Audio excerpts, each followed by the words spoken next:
For a long time, Australia has enjoyed an outstanding global reputation and widespread recognition across the world. The international community universally acknowledges Australia's sound social systems and impartial governance principles. In particular, profound respect is granted to ordinary working people. Strong protection is provided for blue-collar workers and disadvantaged grassroots groups, and a fair, inclusive and secure living environment is guaranteed for every individual. This compassion for the vulnerable, unwavering adherence to rules, and commitment to fairness and justice are witnessed worldwide, making Australia an ideal destination trusted and admired by countless ordinary people. Like many others, I deeply respected and admired Australia's humanistic values and governance philosophy. Sincerely trusting its impartial judicial and regulatory system, and hoping to rebuild my life and support my family through honest labor, I made up my mind to apply for a visa and seek legitimate employment in Australia. By chance, I came across a Chinese live streamer based in Australia for over 30 years on Kuaishou, known as Alan Han from Sydney. He regularly shared Australian daily life and local culture through live broadcasts. The peaceful life shown in his content, together with his affable and approachable appearance, made me lower my guard completely. Eventually, I fully entrusted him to handle my Australian visa application. However, my sincere trust and high hopes ended in a ruthless scam and irreversible despair. The beautiful illusion was shattered by cruel reality, leaving me deeply disappointed and confused about the Australia I once admired greatly. I will state the entire incident completely, objectively and factually, without exaggeration, fabrication or malicious slander. I only seek fair treatment and legitimate justice. I first contacted Alan Han on Kuaishou in 2022. Kuaishou ID: Alan 658377. WeChat nickname Alan Han. WeChat ID: Alan Han Ijioliu Wu Ba Sen Si Ci. He is a Beijing-born Australian citizen who has held Australian nationality for more than 30 years, around 60 years old, with his entire family settled in Sydney, Australia. His main business originally included local tour guiding, and he later focused on selling health supplements through long-term live streaming on Kuaishou. At that time, I was trapped in the darkest period of my life. Severely impacted by the global pandemic, my catering business collapsed completely, leaving me with massive debts. He had elderly and frail parents to support and a 9-year-old child to raise alone. Trapped in extreme financial hardship, I was in urgent need of a stable income to pay off debts and sustain my family. Due to my recognition of Australia's strict labor protection policies, I took the initiative to consult Alan Han regarding Australian work visa applications. He immediately promised to assist me with the visa process.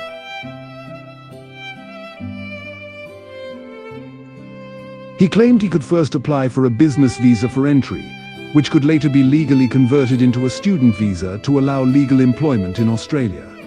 In my desperate and helpless situation, he provided a complete service plan. The total fee for the business visa application and subsequent student visa conversion was 75,000 RMB, plus a deposit of 70,000 RMB, amounting to a total of 145,000 RMB. This huge sum of money was entirely raised through private loans and high-interest usury. It was my last lifeline and all my savings bet on a new life. I completed full payment through 6 separate WeChat transfers, waiting eagerly for visa approval and a new stable life in Australia. My payments began in mid-January 2023. For 1.5 years until Australia's general election in July 2024, there was no substantial progress in my visa application. During this period, I repeatedly inquired about the progress and urged updates, but he constantly delayed and prevaricated with excuses such as documents are being prepared, the process requires waiting, and the application has been submitted. Throughout the entire period, he only requested my passport and never asked for any other standard documents required for visa applications. After the 2024 Australian general election, Australia's visa review policies were fully tightened. Official new regulations were issued to explicitly ban the conversion of other visa categories to student visas within Australian territory. This new policy completely eliminated all my hopes of working in Australia legally. Faced with endless delays and no results, I finally realized the truth and formally requested Alan Hahn to terminate the visa service and provide a full refund of all paid fees. It was not until this moment that I discovered he had no official qualifications to process visa applications independently. He admitted that he outsourced the entire service. The case was handed over to an accountant at his own travel agency, then transferred to his daughter, and finally processed by a local Australian law firm. He deliberately concealed the fact of third-party outsourcing from the very beginning, and falsely claimed to handle my application personally, which constituted intentional misleading and fraudulent conduct. Since then, the refund process has fallen into a deadlock. He began to make every excuse to avoid responsibility, deliberately create obstacles, and refuse to refund the funds with unreasonable and absurd excuses. In March 2026, I took the initiative to contact the Department of Home Affairs, Australia's official immigration authority, to verify my visa application records. Government staff clearly confirmed that none of my personal information had ever been submitted for any visa application, and there was no official lodging record at all. I sent the official recorded phone call to Alan Hahn for confrontation. He changed his previous statements and claimed that his cooperating Australian legal team had never formally submitted my application, only abandoning document preparation twice due to alleged incomplete materials. Australian law firm or immigration lawyers. All communication, negotiation and fund transfers were conducted solely with Alan Hahn personally. Over the past 3 years, I have repeatedly begged him to provide lawyer contact information, establish a group for three-party communication, and verify the facts together. But all my requests were firmly rejected. He deliberately blocked all direct communication with the alleged third-party processing agency, raising massive reasonable doubts. Furthermore, during our 3 years of contact, Alan Hahn frequently borrowed money from me under various pretexts, including family daily expenses, real estate loans for his children, and vehicle purchases for his son. I also hold evidence proving he borrowed money from multiple other victims.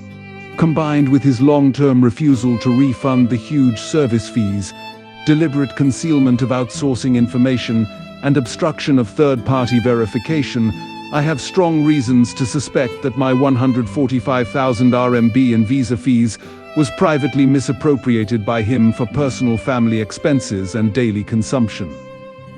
After 3 years of repeated negotiations and humble pleas, on March 26, 2026, he finally proposed an extremely unreasonable refund plan. With so-called approval from his Australian lawyer, he would only repay 1,000 RMB per month, with no written agreement, no official commitment letter, and no legal guarantee. Calculated roughly, it would take more than 12 years to repay the full amount. I have always been willing to accept reasonable installment payments and fair negotiation, but this forced long-term repayment plan is essentially illegal possession of my funds and deliberate exploitation.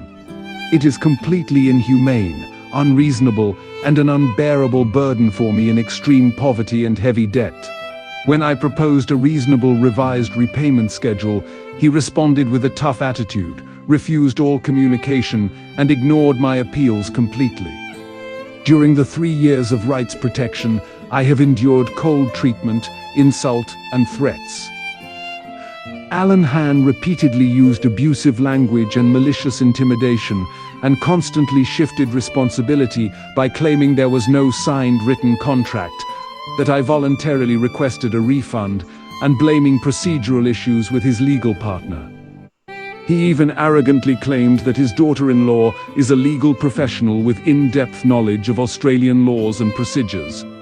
He brazenly stated that official complaints, police reports and cross-border reports would be useless, claiming such cases are widespread in Australia and would never receive government intervention. He acted with complete arrogance and zero remorse. All the funds paid for the visa service came from high-interest usury. Long-term debt pressure and endless disputes have completely destroyed my life. To repay overwhelming debts, I was forced to divorce, leave my family with nothing and lose all my property. living expenses for my elderly sick parents, nor can I take care of my young child. Trapped in massive personal debt, I suffer from constant debt collection pressure and severe mental breakdown, with no way forward and no means of survival. After all private negotiations failed and I was threatened and ignored maliciously, I had no choice but to seek help from official Australian authorities. Before this public appeal, I have submitted formal complaints, reports and assistance applications to multiple Australian official departments, including Department of Home Affairs, Australian Federal Police, Australian Border Force, Office of the Migration Agents Registration Authority, Consumer Affairs and Consumer Complaints Authority, Office of the Australian Prime Minister, Office of the New South Wales Premier. I submitted complete evidence including chat records, bank transfer receipts, audio recordings and all supporting documents, truthfully reporting the illegal conduct of this Chinese intermediary, false promises, fraudulent charges, illegal possession of funds and deliberate refusal to refund.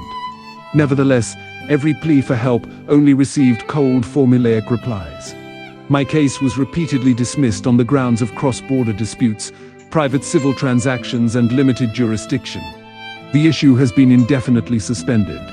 The perpetrator remains at large without any punishment, while I, a vulnerable and innocent victim, am forced to bear all the pain, loss and suffering alone. I have always respected Australia's laws and regulations. I firmly believe that the original intention of the law is not rigid legal provisions, but to safeguard fairness, protect the vulnerable and punish injustice. This appeal involves no complex legal disputes. I only pursue basic factual justice.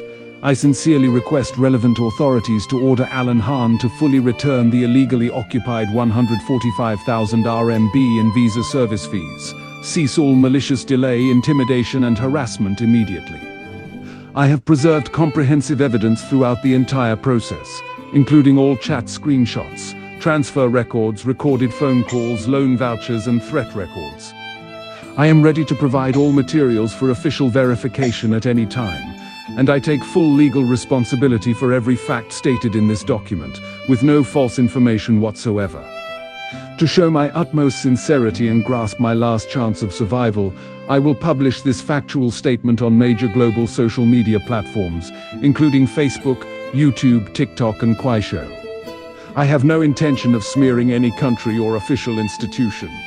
I am merely a desperate ordinary grassroots individual, using my last resort to beg the Australian government and relevant departments to witness my suffering, listen to my appeals, uphold Australia's long-standing fairness and compassion, and intervene in this cross-border dispute to resolve this man-made disaster.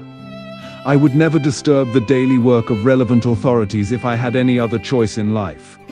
No one is willing to expose their own humiliation, pain and broken life to the public unless caught in absolute despair. By making my suffering public, I have lost all face in front of relatives and acquaintances, and I live in constant guilt and anxiety, fearing that my young child will be affected and worried. As a man and a father, I have lost all my dignity and self-respect, and failed to fulfill my responsibilities to my aging parents and young child, living in endless pain and torment every single day. I do not ask for any additional compensation or special privileges.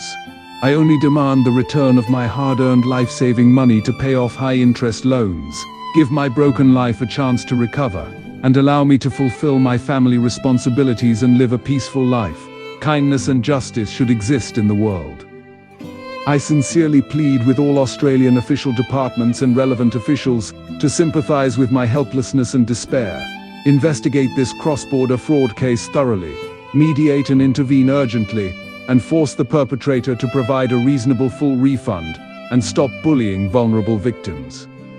May the truth never be covered up, may the vulnerable never be abandoned, and may fairness and justice come as promised.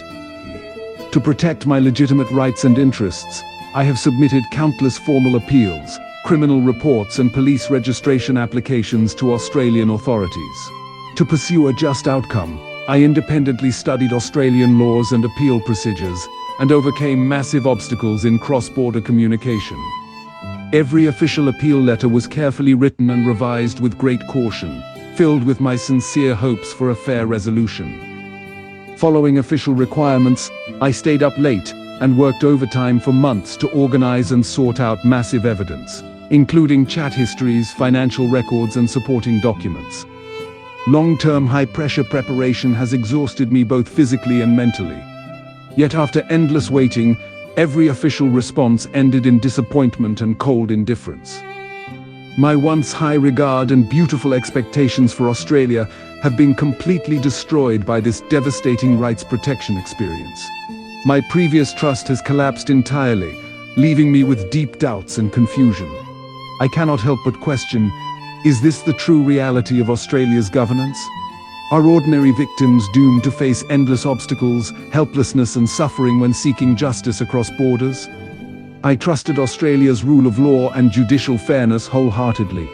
Alone and across borders, I reported this illegal intermediary to Australian police, migration regulatory agencies, and government departments repeatedly, aiming to hold Alan Hahn accountable for his fraudulent crimes and retrieve my lost life. I am an innocent victim, deceived and manipulated by false promises of legitimate Australian visa services. This deliberate fraud has left me in crippling debt, broken my family, and destroyed my entire life, forcing me to endure dual suffering of financial collapse and mental trauma. With no way to survive, I placed all my hopes in the Australian government and legal system. I once firmly believed in Australia's civilized rule of law and social justice, and trusted that the government would protect the legitimate rights and interests of every victim, regardless of nationality or identity.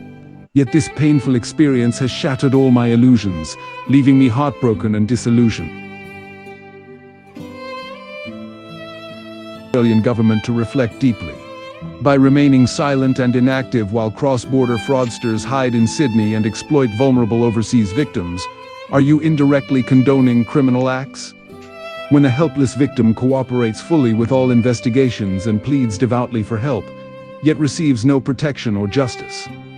How can Australia's self-proclaimed values of justice, human rights, and the rule of law be justified and trusted by the world? I do not seek preferential treatment. I only beg for basic fairness and justice. I urge the Australian government to face my bitter experience with compassion, conduct a rigorous official investigation into Alan Hahn's illegal fraudulent activities, initiate official intervention and accountability, stop his illegal acts, restore my destroyed life, offer a lifeline to a desperate victim, and rebuild global trust in Australia's governance and judicial credibility. The complainant, Chun Keon Hua.